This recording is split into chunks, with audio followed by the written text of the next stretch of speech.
speaking. Let's listen in. आज जन लोकपाल पे फेल होने के बाद, करप्शन के इश्यू को फेल होने के बाद, ये तमाम इश्यूज को छोड़ने के बाद अरविंद केजरीवाल एक घटिया राजनीति पे उतर गए हैं। पहले उन्होंने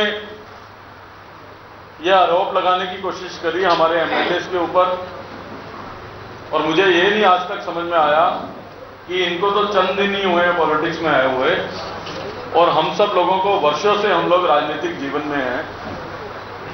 कोई भी पैसे की बात होती है, चाहे वो घपले की हो, चाहे वो हॉर्स ट्रेडिंग की हो, पैसे की बात सबसे पहले अरविंद केजरीवाल जी के पास कैसे पहुंचती है, ये जांच का विषय है कि उनका इतना इंटरेस्ट पैसे में क्यों रहता है कि चाहे स्कैम्स हो, चाहे कहीं रिश्वत की बात हो, चाहे हॉर्स ट्रेडिंग की बात हो, पैसे की बात उन तक कैसे पहुंचती है, इसकी जरूर जो है जांच करनी चाहिए कि उनका क्या इंटरेस्ट है ऐसा कि हर खबर पैसे की उनके पास पहले पहुंच जाती है।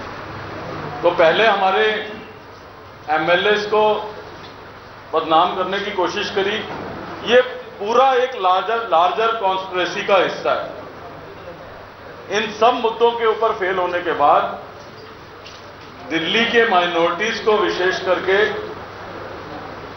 दिल्ली की माइनॉरिटीज को भ्रमित करने के लिए, और आरएसएस का ये बड़ा खेल है। हम ये आरोप इसलिए लगा रहे हैं, हमने पहले भी कहा था कि आम आदमी पार्टी बीजेपी की बी टीम है। अगर आरएसएस डायरेक्टली बीजेपी को चलाती है तो गोविंद आचार्य के माध्यम से आम आदमी पार्टी का एजेंडा भी आरएसएस तय करती है। और उसी के तहत पहले हमारे एमएलएस को बदनाम करने की कोशिश की गई, उसके बाद उनके खिलाफ होर्डिंग लगाने की कोशिश की गई। तमाम ऐसे एरियाज में जिन एरियाज के लोगों को भ्रमित किया जा सके कि जैसे वही जो है असली है, और दिल्ली पुलिस ने जिन लोगों को अरेस्ट किया है उससे यह साफ साबित हो गया है कि पूरी की पूरी कॉन्स्पिरेसी के तहत पहले जो है इल्जाम लगाया गया, उसके बाद होर्डिंग्स लगाए गए।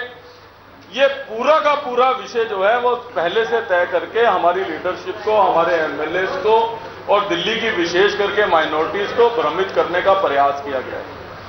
और इससे साफ इसलिए साबित होता है कि पहले अरविंद केजरीवाल आरोप लगाते हैं, उसके बाद उनका कैडर जो है वो होर्डिंग लगाता है। अगर होर्डिंग लगाने में उनकी नीयत साफ थी तो उस होर्डिंग के नीचे आम आदमी पार्टी क्यों नहीं लिखा था उन्होंने? वो होर्डिंग बिना किसी नाम के क्यों थे अगर उनकी नीयत साफ थी तो? ये अपने आप में साबित करता है कि ये एक बड़ी साजिश का हिस्सा जो है किया है। और कल तक जो देशभक्त होने का दावा किया करते थे और हर छोटे धरने पे देशभक्ति के गाना गाने लगते थे, आज वो किस तरीके से इस समाज को जाति और धर्म के नाम पे तोड़ना चाहते हैं, वोट बैंक की पॉलिटिक्स करना चाहते हैं, भारतीय जनता पार्टी की मदद करना चाहते हैं, वो इस तरीके से साफ हो गया है।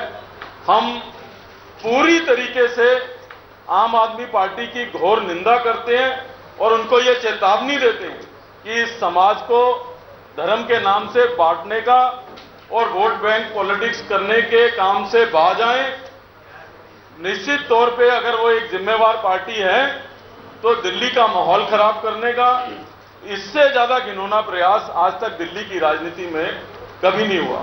और मुझे ये कहने में कोई अतिशयोक्ति नहीं लगती कि इन लोगों की वजह से दिल्ली जो देश की राजधानी है, दिल्ली की विधानसभा, जिसके बारे में पूरे देश के लेजिस्लेटर ये चर्चा करते थे कि सबसे क्वालिटेटिव अगर लेजिस्लेटिव बहस कहीं होती है और सबसे क्वालिटेटिव लेजिस्लेटिव असेंबली के मेंबर कहीं हैं तो वो दिल्ली में हैं। आज दिल्ली में जिस तरीके की राजनीति हो रही है और जैसे राजनीति का स्तर गिर गया है, अगर उसके लिए कोई एक शख्स जिम्मेवार है तो उस शख्स का नाम अरविंद केजरीवाल है। मैं अब गुजारिश करूंगा कि हमारे सीएलपी के लीडर बोलेंगे, उसके बाद आप लोग कोई प्रश्न पूछना चाहते हो तो हमारे सब एमएलए साथी यहाँ हैं। सबसे पहले तो आप सबका स्वागत है। जो बात अभी हरजिंदर सिंह जी ने कही है, इसकी पुष्टि इस बात से होती है कि आरएसएस की सोच विचारधारा और अरविंद केजरीवाल की सोच और विचारधारा में किसी तरह का कोई अंतर नहीं है।